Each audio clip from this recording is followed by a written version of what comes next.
Good morning, children. In today's session, I am going to take Science for 5th Standard, Lesson 1. So, in the previous class, we have started with the lesson, children. Now, we'll continue. That is, those who are having the book, you can take page number 64. And those who are not having the book, please buy the books, children. It's available in our school. Now, we'll continue. That is Roman number 4, disease. That is, disease we are going to see now. Now, disease is an abnormal condition that affects the living organism. So, it's an abnormal condition which affects our life. This abnormal condition affects its structure and function, both structure as well as the function. Now, disease may be caused by external factors as well as the internal factors. External means outside, internal means inside. Okay, internal is that is dysfunction, that is our organs inside the body is affected. Now, each disease has symptoms. Symptoms means arikurigal solrol. Yeah, each disease have its symptoms.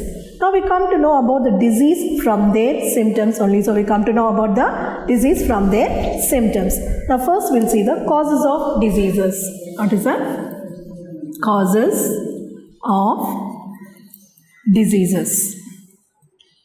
So, this is the first one.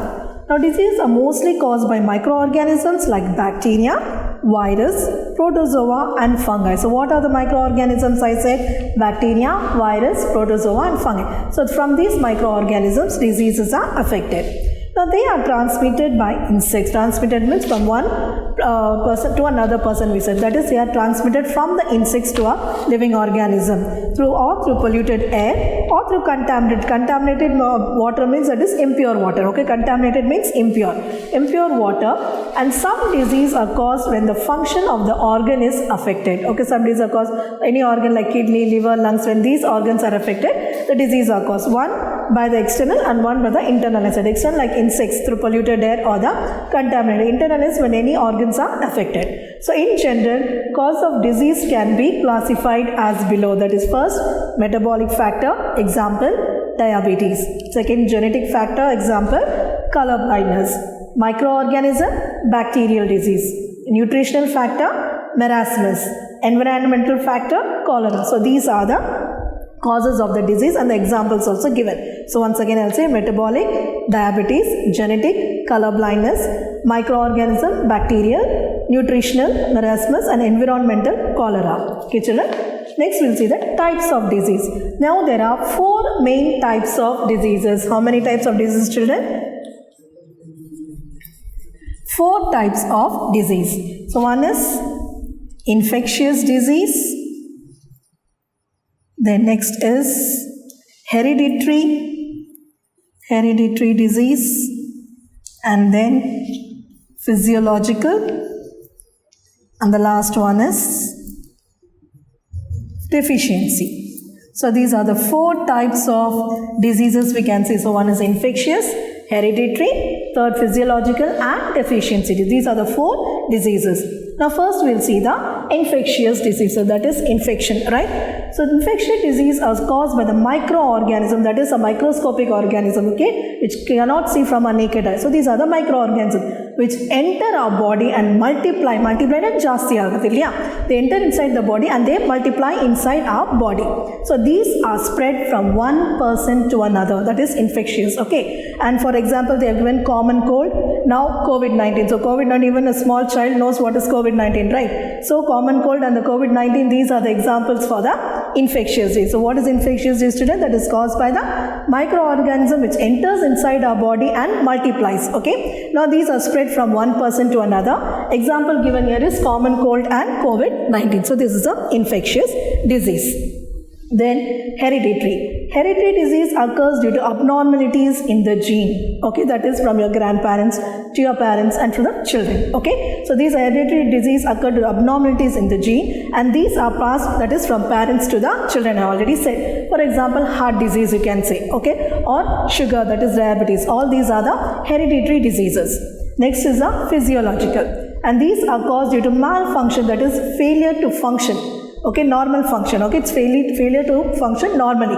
That is called as a malfunction of the body organs are called as a physiological activity diseases. Okay, what is physiological? It is caused due to the malfunction of the body. Malfunction means that is failed to function normally. Okay, this is called as a malfunction of the body. Organs are called as a physiology. For example, if you can take asthma. So what is asthma? That is you're not able to breathe properly or wheezing problem. All this has a called as a asthma. For this example you can give. Next is a deficiency disease.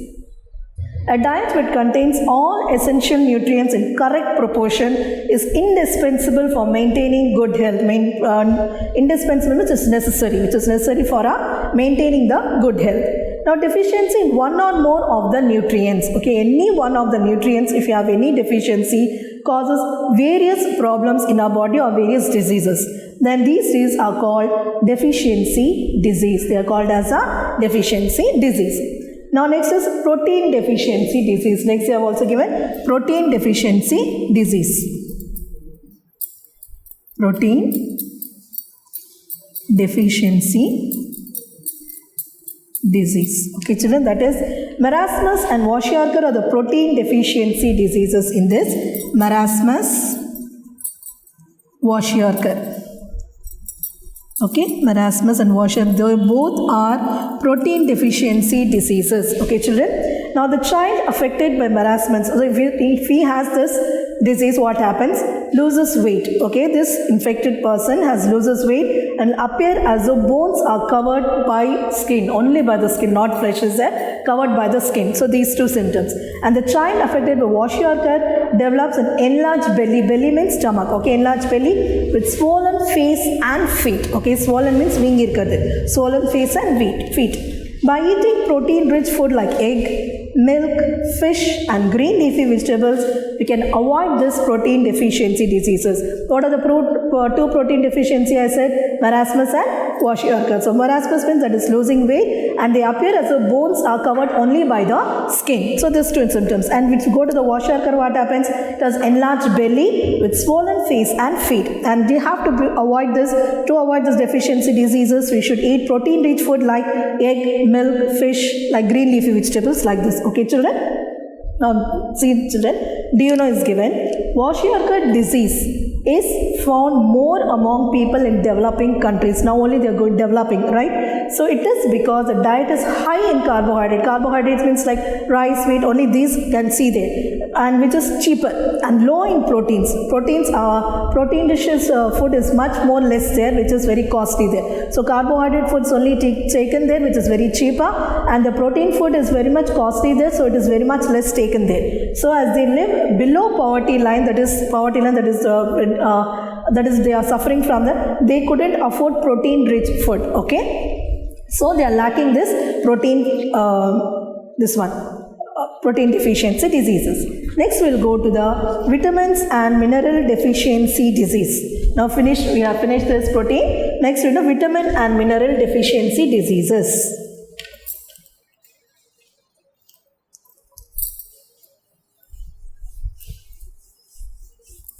That is vitamin and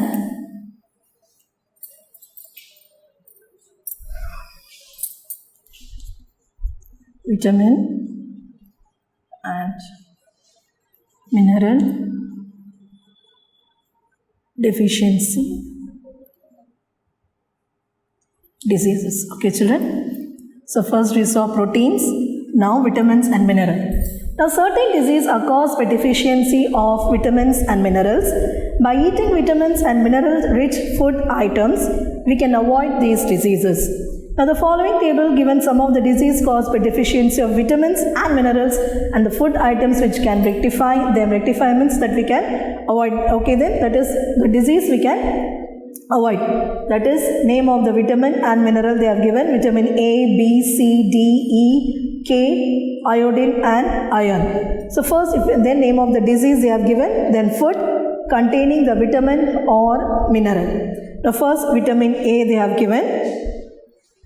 Vitamin A, night blindness,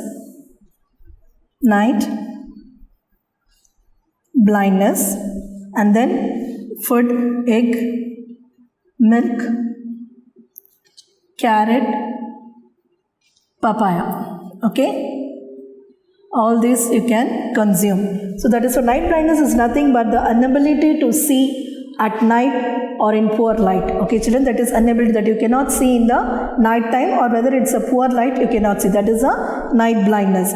And for this, to rectify this, you have to eat egg, milk, carrot and papaya. Next, vitamin B, that is berry.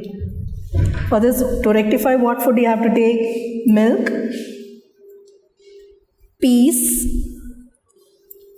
cereals and green leafy vegetables. Okay, green vegetables. So it's berry is nothing but the inflammation of the nerves. Okay, that is a berry. Then vitamin C, that is scurvy.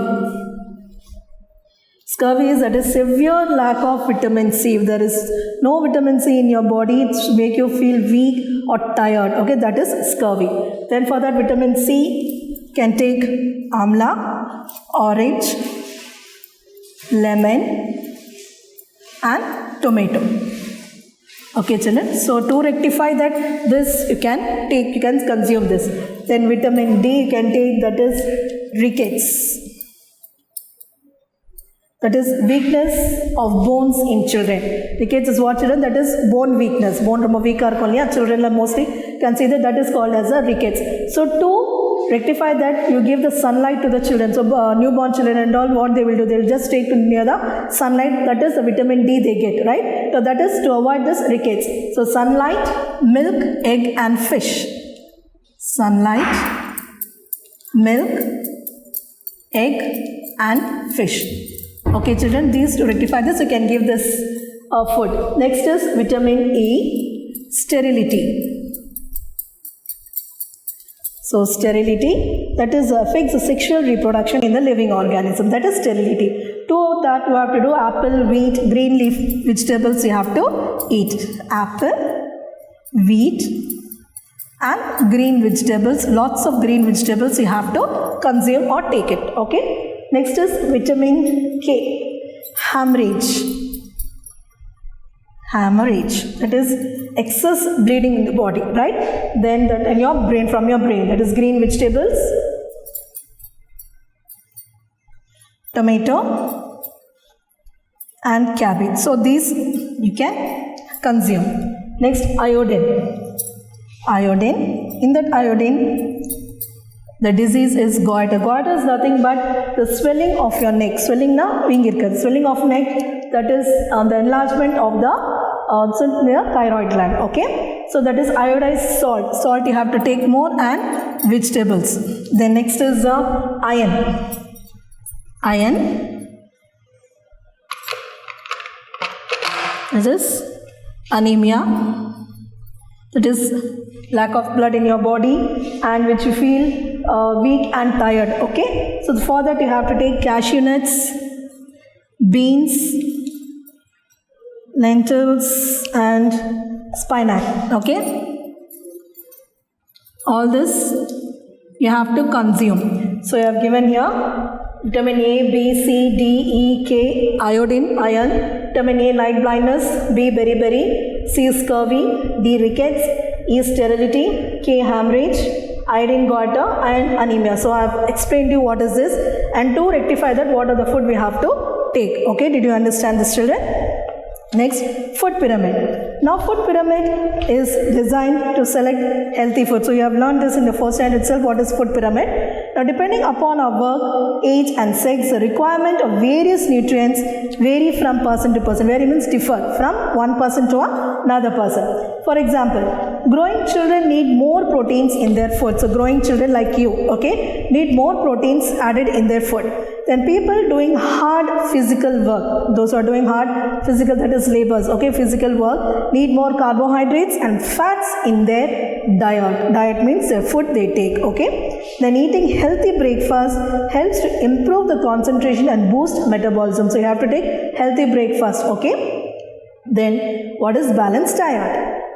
See it's here children, this is a food pyramid. Those who have the page, book page number 67, you can see this is a food pyramid, okay. Then in that they have shown the varying from person to person the food nutrients. Next is a balanced diet. The food we normally eat in our day is our diet. For growth and maintenance of good health, our diet should have all the nutrients in right quantities or right proportion.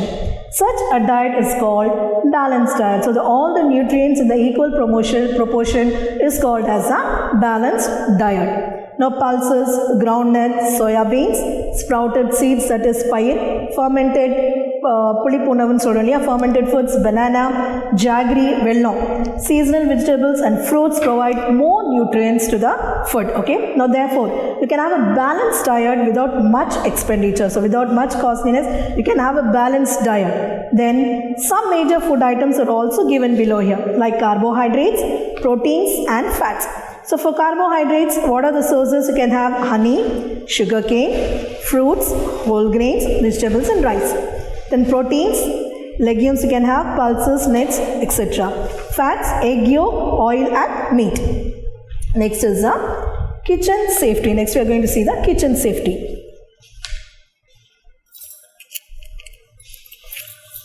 So next is, so I think you have understood this, children. So we'll go to the kitchen.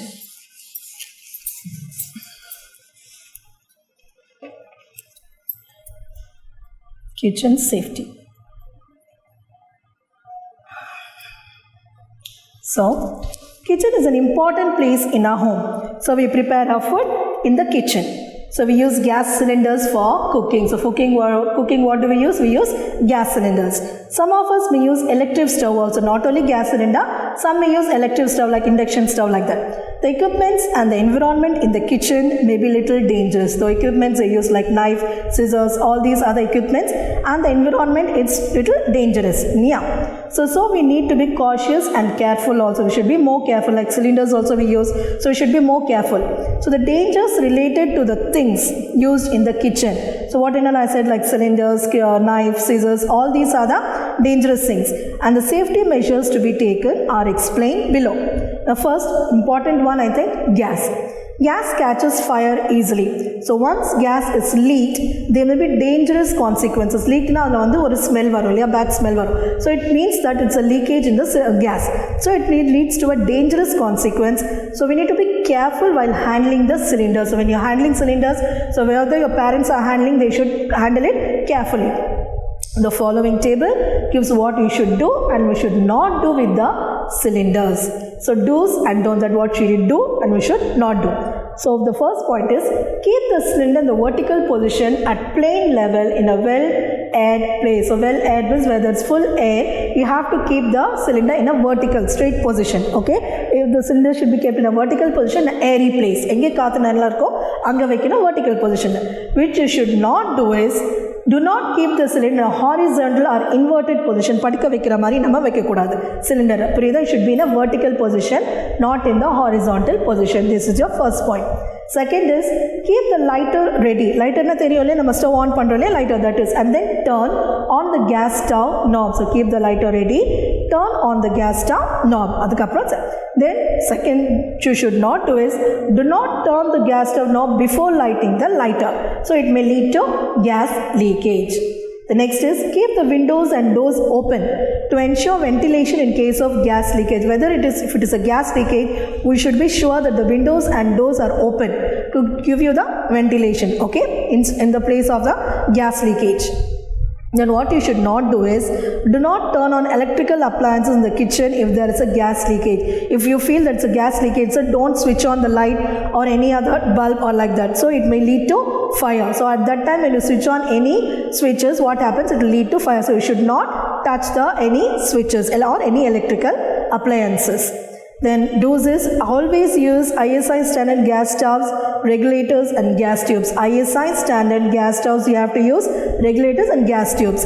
And do not use low quality gas stove, tubes and regulators. It may lead to gas leakage. So low quality gas stove illa tubes, regulators, you should not use a low quality, okay, because it may lead to gas leakage. So now do you understand, children, what are the do's and don'ts? That is, first, vertical position, not in the horizontal. Then you have to keep the lighter ready and then turn on the gas.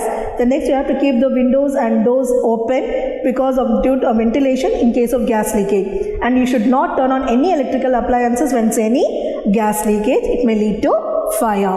Then you have to use ISI standard gas stoves, regulators and gas stoves, not a low quality one because it will lead to a gas leakage. Do you understand this, children? Next we will see electrical appliances. Now do not operate electrical appliances with wet hands because it leads to electric shocks. So நீங்க எப்போ குளிச்சிட்டு வரீங்க, if you take bath and coming to your room with a wet hand, you will switch on the switch. So அது நம்ம பண்ணக்கூடாது because it leads to a shock. Then fire. Do not keep the materials like kerosene near the stove. So you should not keep the kerosene near the stove. In case of person's clothes catching fire, cover the person with a thick blanket or carpet. If the person clothes is catching fire, what you should do, you have to cover it with a thick blanket or any carpet.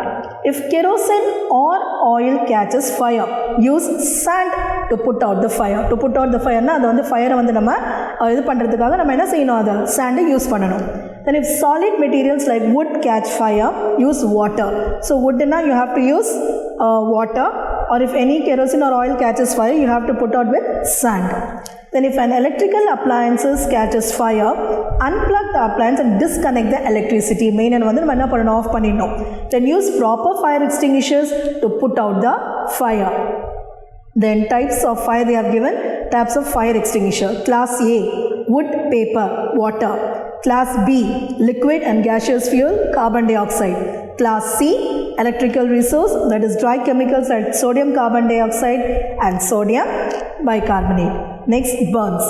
In case of minor burns na minor burn irukku illaya, அந்த டைம்ல the burnt area should be held under control under cool running water. Okay, so should be held under cool running water for some time and proper medical treatment should be given. So அதாவது ஒரு minor burn இருந்துச்சு, நீங்க என்ன பண்ண, first எடுத்த உடனே cool running waterல வந்து அது காமிக்கணும். அதுக்கு அப்புறம் should give a proper medical treatment there.